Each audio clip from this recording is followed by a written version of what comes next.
Welcome to the Clear Admit MBA Admissions Podcast. I'm Graham Richmond, and this is your Wire Taps for Monday, August 17th, 2026. I'm joined by Alex Brown from Cornwall, England. Alex, how are things going? Very good. Thank you, Graham.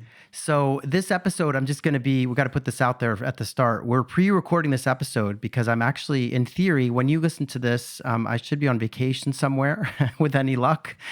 So in any event, just want people to know that we're recording this in advance. So if something crazy's happened in the interim, the world has ceased to exist, then, that it is what it is. But how are things going, Alex? No, everything's good. I mean, obviously, again, we're pre-recording a couple of weeks ahead, so I can't really talk about what's going on in the MBA admissions world. But yeah, everything's good. We're actually some good summer weather here in Cornwall, but unfortunately, I know that other parts of the world are just really suffering with this heat wave. Yeah, everywhere. So, one thing I was thinking about is, here it is, when this episode's airing, it's, we're already past the mid-August part. And so the mid-August point. Yeah. And there are, there are going to be so many deadlines coming up. So I'm going to probably ask you in our next episode to start running these down. Because there are a lot of deadlines coming up. Yeah. But in any event, hopefully everyone's diligently working on their essays while I'm on vacation. Yeah. In any event, in terms of the stuff that we're going to cover in this episode, I do have a couple of admissions director Q&As that I wanted to review, both from European MBA programs. And then, of course, you picked out some candidates that we're going to talk about as usual. Before we get into that, we have some events on the horizon. September 1st, Alex, you and I are going to do a live stream at noon Eastern. That's a Tuesday. It should become kind of a monthly habit going forward. And again, the idea is just for you and I to be able to connect with candidates who listen to the show, or just people in the Clear Admit community who want advice as they approach deadlines. There'll be many deadlines around that September 1st date, so it should be a pretty exciting time. And then after that, in late September, we're going to have our application strategy series where we get together with, I think, 20 to 25 top MBA programs and ask admissions directors questions about their applications. And then into October, there'll be many more events as well. So lots to come. Stay tuned. Just go to clearadmit.com/events in order to get any details and sign up for those. Alex, before we get into candidates, I did want to go over, we have these two admissions directors that we connected with. And the first one is Ali Eliasari. I hope I'm pronouncing that right. And he works for emlyon, which is in Lyon, France. And, it's a program that I admittedly know less about. I'm guessing a lot of our listeners too, but it's a kind of an interesting program. So I wanted to just share some of what he said in the Q&A that we did on the site. So the first is just, we said, what's something you want people to know about when it comes to your program? And Ali says, what truly defines the MBA is not only its academic content, but the intensity of the collective experience that it creates. With a deliberately small cohort, the program fosters a level of interaction that goes far beyond classroom exchanges. Discussions become deeper, more challenging, and often continue well beyond formal sessions. Each year, we bring together around 40 participants, representing more than 18 nationalities. This diversity is not incidental. It is central to the way learning happens and the perspectives are confronted. The program is also designed as a compressed 11-month journey. So rather than spreading the learning over time, it concentrates it into a highly immersive format aimed at accelerating professional transformation and reshaping how participants approach leadership and general management. So, just learning a few things here, very small program, 40 candidates. You think about, Wharton or Harvard, these are like programs with like 900 candidates or 800 plus, right? So really small and really fast, 11 months. So kind of interesting to hear that. Yeah. I mean, it seems like a very typical for a one-year program in terms of 11 months intense over that 11 months. I think that's INSEAD's model, right? Yes. In terms of European schools are more often 1 year versus two, London Business School being one of the exceptions, and so forth. But yeah, you're going to know those 40 folks in your classroom really, really well as you go through this really intensive experience. Yeah, absolutely. And you would presume, therefore, make relationships that persist through your career, which I think is super, super valuable. Yeah. And so forth. So yeah, no, very, very, very good. Yeah, and the other thing that we asked, we have this question this year, which I've been mentioning on the show, where we say that, conversations about MBA value center often on jobs, salaries, on ROI. And so we asked the admissions deans who took part, what are some other ways that students benefit from the MBA experience? And so Ali had this to say with regards to that at emlyon. He said, career outcomes and salary progression are certainly important considerations when evaluating an MBA. In fact, the Financial Times 26 ranking places emlyon's international MBA third worldwide and first in Europe in the value for money category, a measure that evaluates return on investment by considering tuition fees, program duration, opportunity cost, and post-MBA salary. However, some of the most meaningful benefits of the MBA experience are much harder to quantify. At emlyon, we often see profound personal and professional transformations through our early makers philosophy. Participants develop an entrepreneurial mindset, learning not only how to analyze opportunities, but also how to turn ideas into action in complex and uncertain environments. Another key benefit is the strength of the network, which is what you were talking about, Alex. Our international MBA brings together experienced professionals from a wide range of industries, functions, and nationalities, and the relationships built within the cohort, as well as with alumni and corporate partners, often continue to generate opportunities years after graduation. So in any event, he goes on to just talk about, and I thought this was really interesting, he talks a lot about how many people who do the program talk about how the greatest impact was not necessarily the salary, but it was the confidence that they gained in terms of being able to navigate and go forward in their career. So, and we've heard that from other schools too, this idea about a kind of personal transformation and confidence, things like that. Yeah, yeah. I mean, I think that's a core benefit of the majority of these top tier MBA Yeah. programs, quite frankly, right? So you get that confidence without, being arrogant or whatever, but to be able to make decisions, to be able to build product, be able to build markets, et cetera, et cetera. Yeah, totally. So yeah, no, very good. And I've just realized, in a few months, I'm going to be going to emlyon because GMAT is hosting a conference for European business schools that are going to all gather in Lyon. So for the first time ever, it's going to be right, not too far from me, which is great. So, Yeah. so I'll report back as to what the campus is like because I've never been. In other admissions director Q&A news, we caught up with Louise Marie Fisher-Dalle, who is the admissions director over at Imperial in London. And we asked her, what is something that you wish applicants knew more about when it comes to Imperial's MBA program? And Louise Marie says, I wish more applicants understood the depth of our focus on innovation and leadership development and how these themes run throughout the entire program, not just a single module or elective. From day one, students are immersed in an environment that challenges them to think differently, question assumptions, and develop an entrepreneurial mindset. This is not something that happens in isolation. It's woven into the curriculum, the projects, and the community around them. Equally, the leadership journey is deeply personal, and we invest a great deal in helping each student understand who they are as a leader, their strengths, blind spots, and how they can grow. By the time they graduate, they leave not just with business knowledge, but with a clearer sense of the leader they want to become. So I know you probably know more about Imperial than some of our listeners, just given that you're in the UK. I mean, it is one of those schools as a university that's really well known, correct? I mean, Yeah. especially for kind of engineering, health tech, life sciences, and obviously business too. But Yeah. so any thoughts on what she had to say?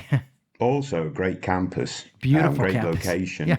just like London Business School. I mean, you're right in the heart of the city there, in London. Yeah. And I've done some work for Imperial, so I'm a little bit biased too, right? So I'd help courses in digital marketing and so on and so forth. But yeah, I mean that focus on leadership makes a lot of sense. And people don't necessarily consider Imperial's MBA program at the very, very top of the European schools, but it's right up there. Yeah. And growing. It's and growing, absolutely. So yeah, no, very good. Yeah, I know a lot of people over there on the team, and they're doing impressive work to kind Yeah. of bring that school into the conversation more and more. Yeah, because like you say, the other parts of the university are right at the elite tier of their respective disciplines. Certainly during COVID, Imperial was one of the leaders in the science side. Yes, totally. Yeah, I think a good equivalent, it would be almost like if Princeton University in America decided to introduce an MBA program Yeah, yeah. and, it would take a little while for people to kind of, figure out that, wow, this is like a top thing. So anyway, they're doing great work over there. One other thing that we asked, and I thought this would be useful for anyone tuning in, regardless of what school you're applying, we did ask Louise Mary about essays. And we just said, like, how do you approach the essay portion? What are you looking for? And she said, essays give us the opportunity to learn more about a candidate than what their CV alone can convey. Above all, we're looking for authenticity. We want candidates to write from the heart and let their true personality come through, who they are, what drives them, and why they are pursuing this path. And since we're not able to meet every candidate in person before they submit their application, the essay is often our first real window into who they are as an individual. It is a valuable chance to make a human connection beyond the numbers and achievements on a page. One of the most common mistakes we see is over-reliance on AI to write or heavily polish essays. While it may seem like a helpful shortcut, the result is often essays that begin to sound alike, polished but impersonal.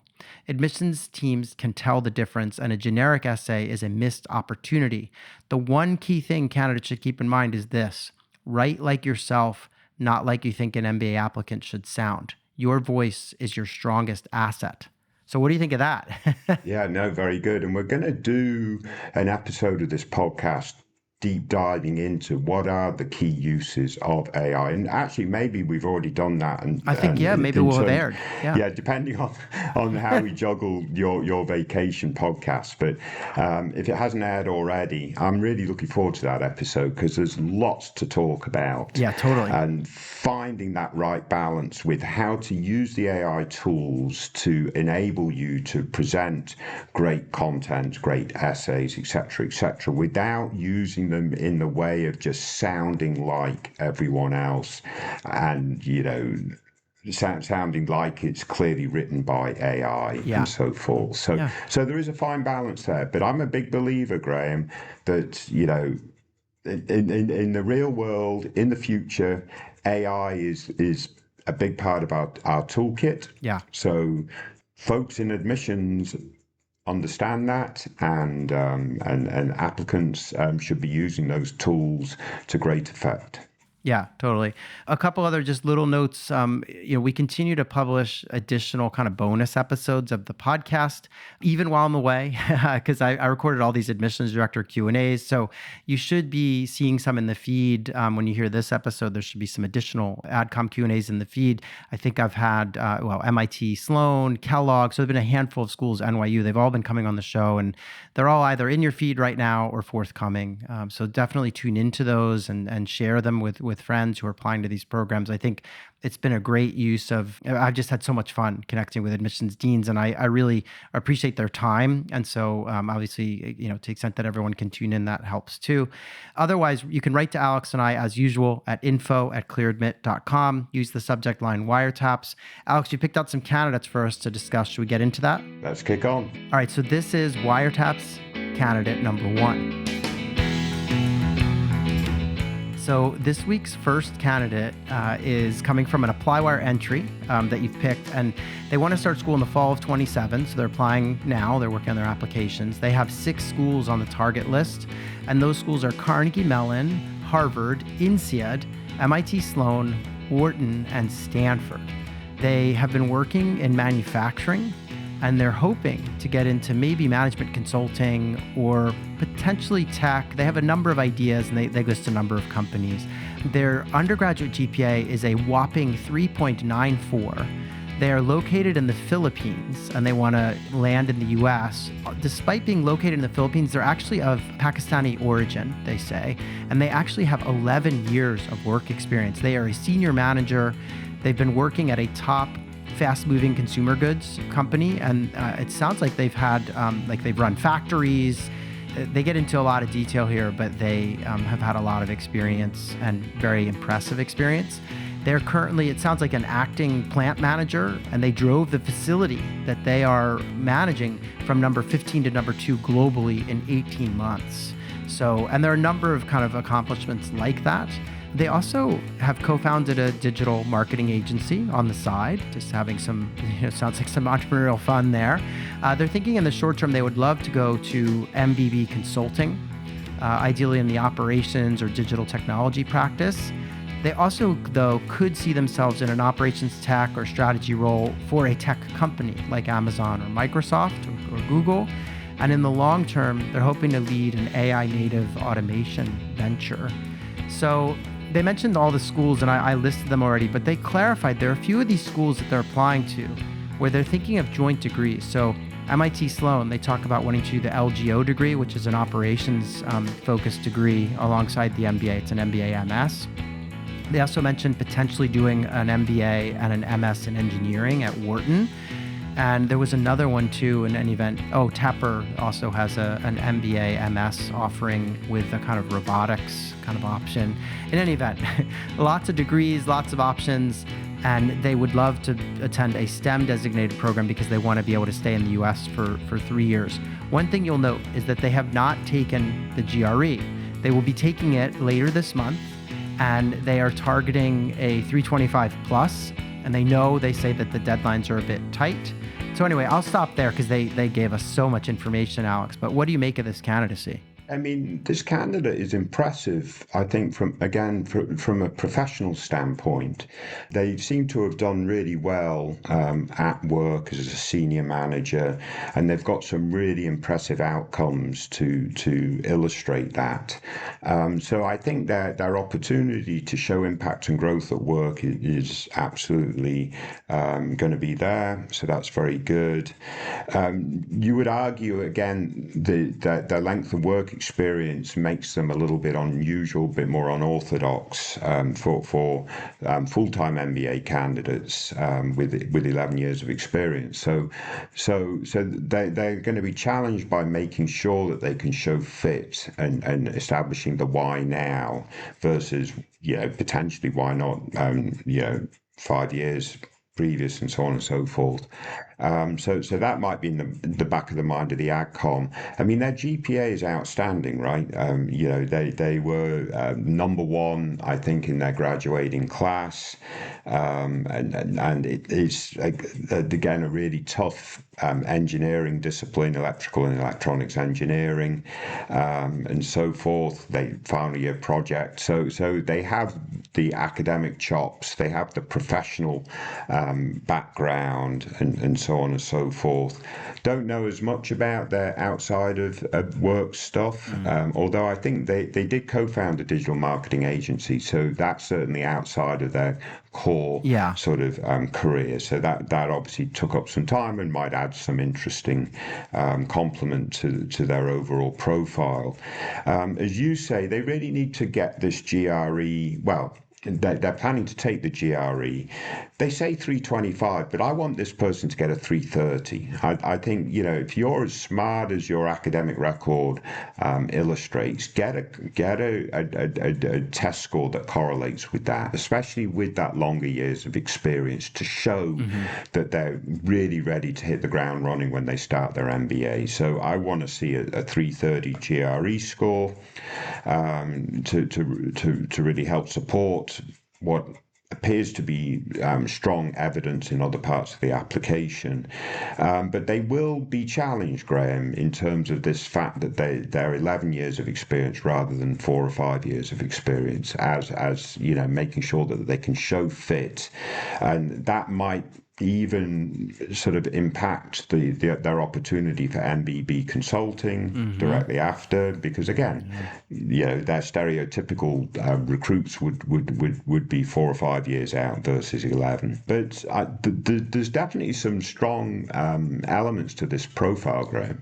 Yeah, I think so. I have kind of incomplete information when it comes to academics because although they have 3.94 amazing GPA from the number one school in Pakistan and in electrical engineering and electronics, I mean, so that ticks the box. But I need, like you say, I need a test score and I need a high test score because again, that'll be a recent indication of their academic aptitude.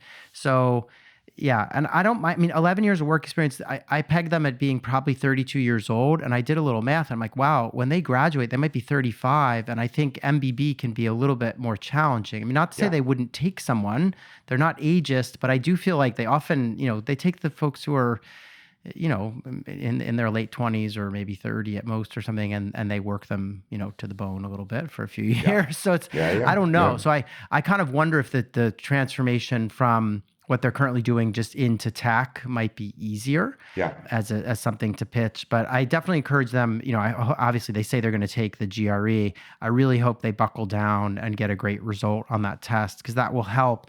And then the only other thing that jumps out at me is I look at this list, I see Harvard, Stanford, Wharton, MIT, INSEAD, and they mentioned maybe Carnegie Mellon. And I look at that group of schools and I'm like, wow, there is not a safety in the bunch. I mean, I guess you could argue Carnegie Mellon's a bit easier to get into than like Stanford, but I just wondered, like, why is it's so top heavy, right? These are all, and they referred to INSEAD as a safety in their note. And I was sort of like, gee, I mean, it's possible that they'll, get into any number of these, but I would maybe spread my odds a little bit more. What other programs would you recommend? Well, I guess it'd be great to know if they're really focused on tech and maybe not MBB.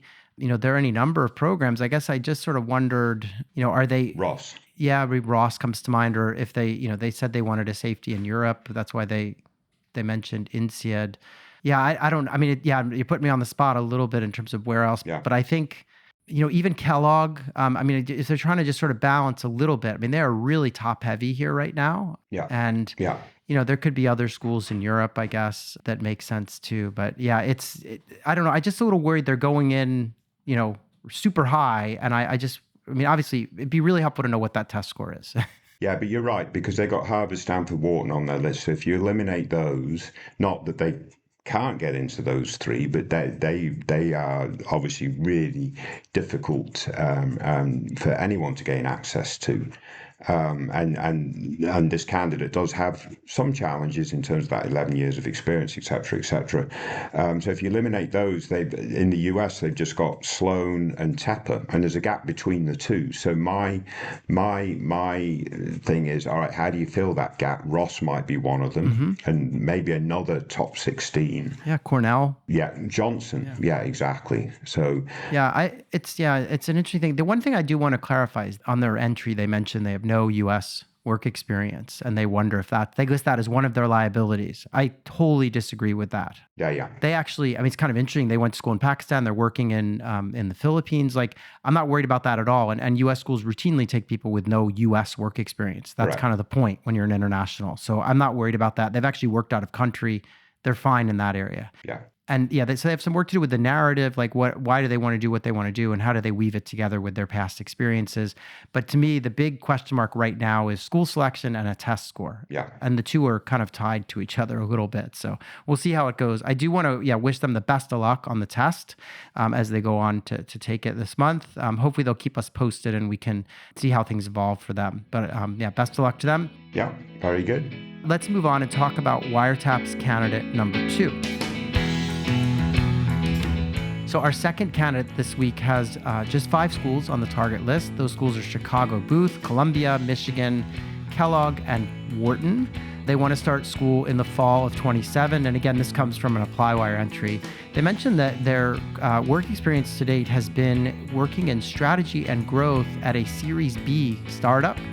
And in the post-MBA kind of world, they're hoping to get into maybe consulting or tech. They're not sure yet, it sounds like. Their GMAT score is a 725, and their GPA from undergrad is a 3.9. They've got 4 years of work experience.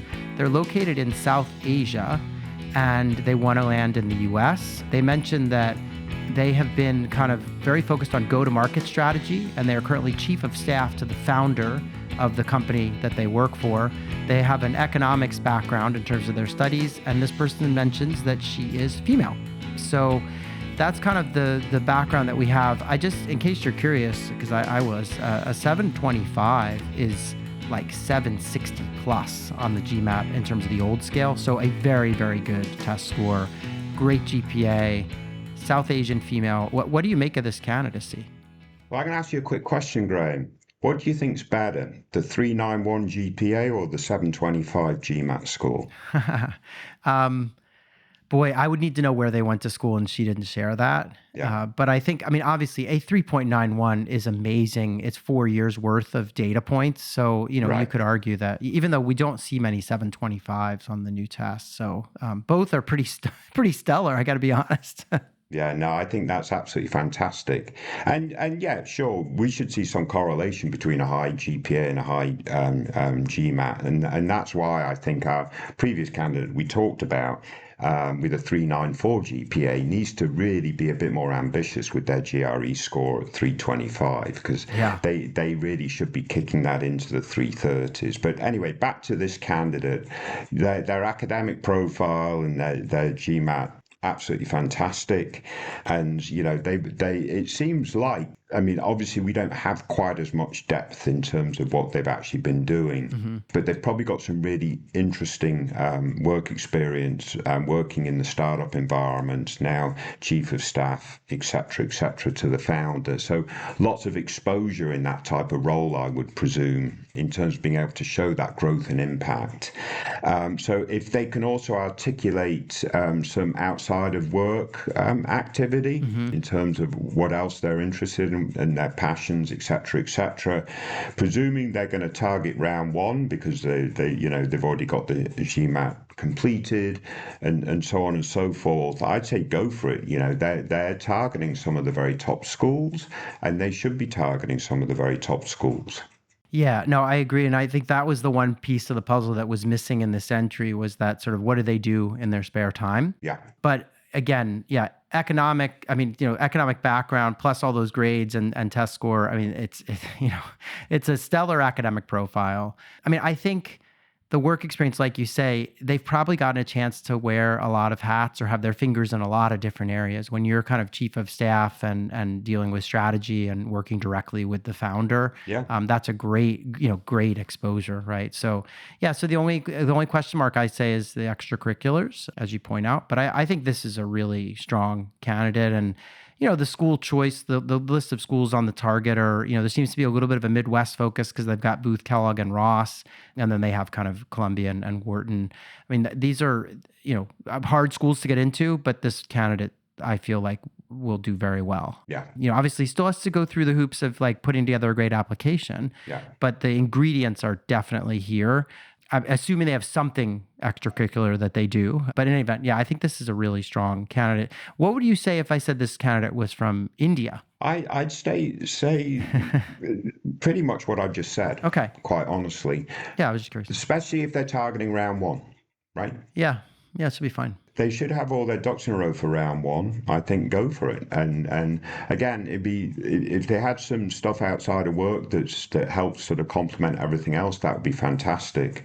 But there's a lot to like here. Yeah, and then the one last thing we didn't talk a ton about, just the kind of career plan. Yeah. I think they didn't give us a ton of insight there on what they want to do exactly. But I think, they can kind of choose their own adventure. I think any of the paths would potentially be open to them. Yeah. So, but I mean, short-term MBB consulting, that makes a lot of sense. And I presume that is their short-term goal in terms of consulting. I think so. Yeah. And then they've got that startup experience, so to transition back into tech, that makes a lot of sense to me. So perhaps they really have thought that through. Maybe. And it can work out well. Yeah, that's a good way to look at it, because she listed those two things, and if you think if one is short and one is long, then it works. Yeah. So it was just unclear, but yeah. In any event, best of luck to this candidate. I appreciate her sharing her profile. Lots of work to do between now and those deadlines, but as we said, should be a really strong candidate. Alex, we've done it once again. Let's get together in a week's time and record another episode. But thanks for picking out all these candidates.